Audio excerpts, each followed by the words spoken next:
So what did you say to the mom? I asked her if it would be okay if I took Shay to the White House. And she said it would be an honor. And I said, that's exactly what I said to the White House. I just couldn't speak afterwards. I didn't know how to explain it to her. She probably wouldn't believe me. Now keep in mind, the house I'm in D.C., I'm just borrowing that. That's the People's House.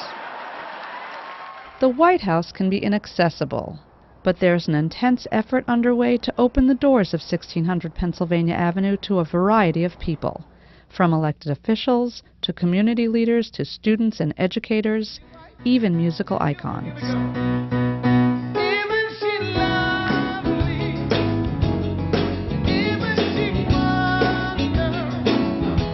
A recent event in the East Room honored Stevie Wonder.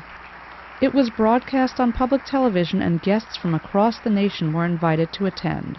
Kyle Wiedberg was one. A school administrator from New Orleans, he brought along a student, Shay Pierre, who has a special affinity for Mr. Wonder.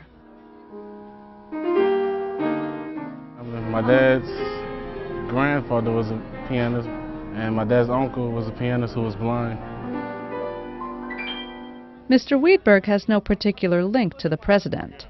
The White House invited him because he's director of the New Orleans Center for Creative Arts.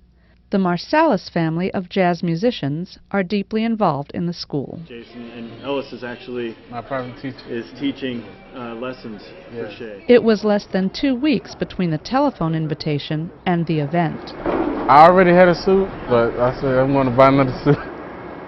All presidents invite Americans into the White House. George W. Bush was famous for his T-ball games on the South Lawn.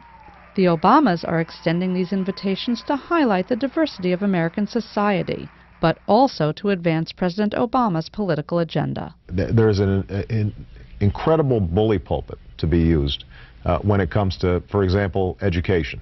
Yes, we're going to have an education policy. Yes, we're going to be putting more money into school construction. But ultimately, we want to talk about parents reading to their kids. We want to invite kids from local schools into the White House. It's also a reflection of the Obamas' own personalities. The first couple has tried to diminish the effects of the presidential bubble by traveling out of the White House and by bringing people in.